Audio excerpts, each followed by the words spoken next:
We should admit before Him, "Lord, I will go to hell if you do not save me. Please save me. I will go wherever you want, whether it hails or storms, if you allow me to hear the true gospel. If you leave me, I will go to hell. I beg you to save me." The ones who know that they are headed to hell, the ones who give up trying on their own and hang on to the Lord, these are the ones who can be saved. We can never be saved on our own.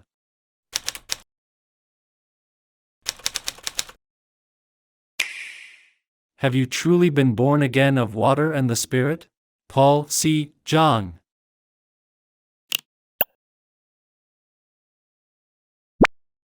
Chapter 3.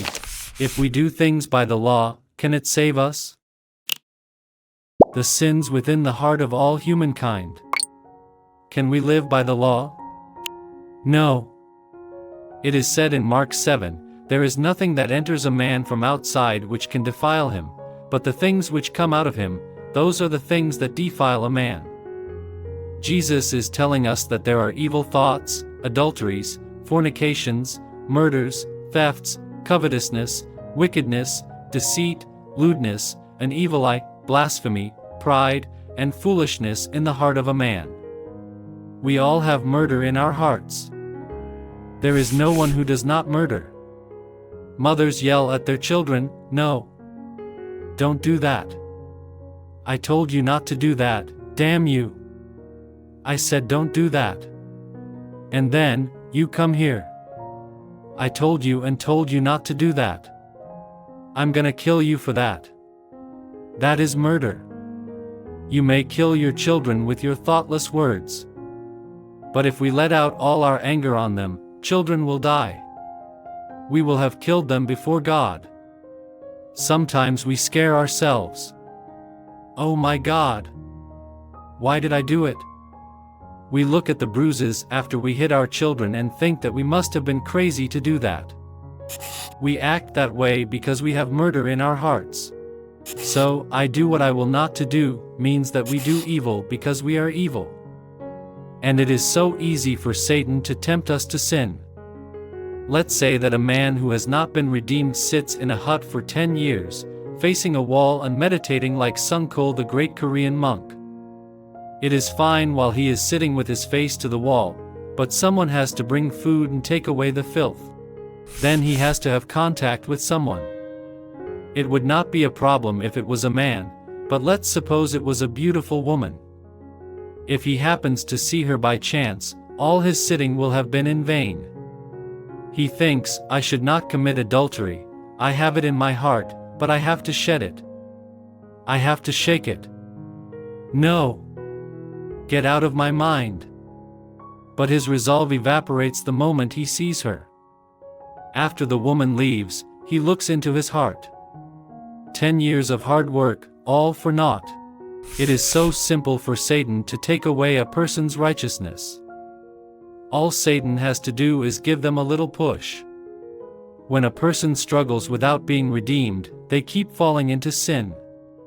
That person pays the tithe faithfully every Sunday, fasts for 40 days, 100 days of dawn prayers, but Satan tempts them with the good things in life. I would like to give you an important position in the company, but you are a Christian and you cannot work on Sundays, can you? It is such a great position. Maybe you could work 3 Sundays and go to church just once a month.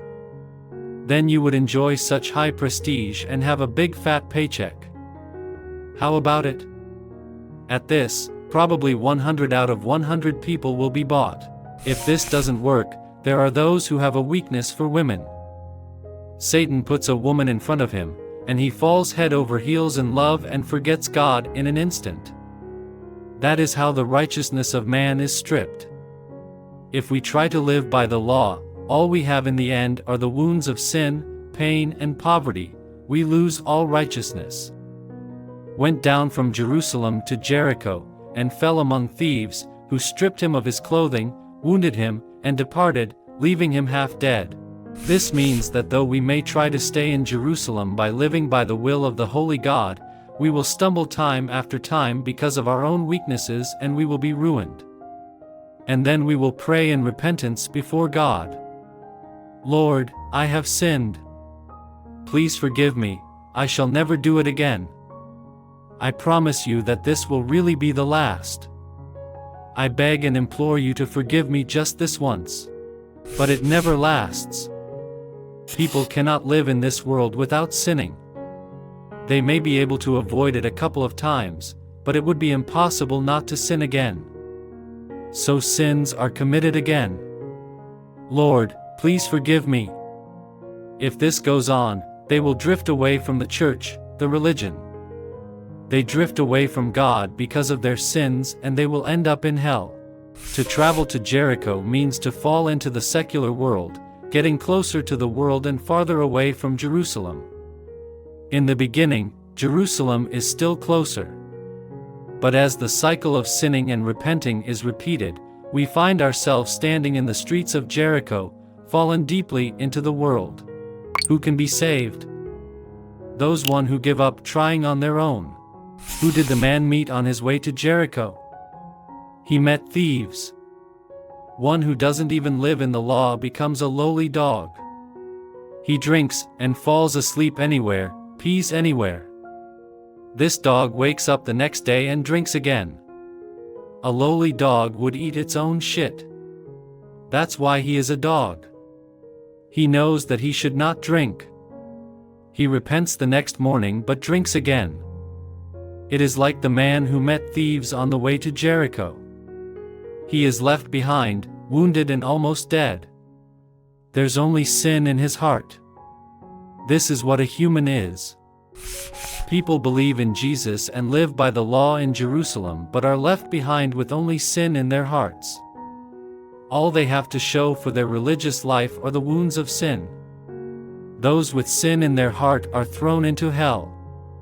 They know it but don't know what to do. Haven't you and I been there too? Yes. We were all the same. The lawyer who misunderstood the law of God would struggle all his life but end up in hell, wounded. He is us, you and me. Only Jesus can save us. There are so many intelligent people around us and they are forever showing off what they know. They all pretend to live by the law of God. They cannot be honest with themselves. They cannot straightforwardly say what is right or wrong, but are always bent on grooming their outer appearance to look faithful. Among them are sinners on the way to Jericho, the ones who are beaten up by thieves and the ones who are already dead. We have to know how fragile we are before God. We should admit before Him, Lord, I will go to hell if you do not save me. Please save me. I will go wherever you want, whether it hails or storms, if you allow me to hear the true gospel. If you leave me, I will go to hell. I beg you to save me. The ones who know that they are headed to hell, the ones who give up trying on their own and hang on to the Lord, these are the ones who can be saved. We can never be saved on our own. We have to know that we are like the man who fell among thieves. Want to learn more? Visit our website now. Download your free audiobook and ebook. The Truth of Being Born Again of Water and the Spirit is waiting for you.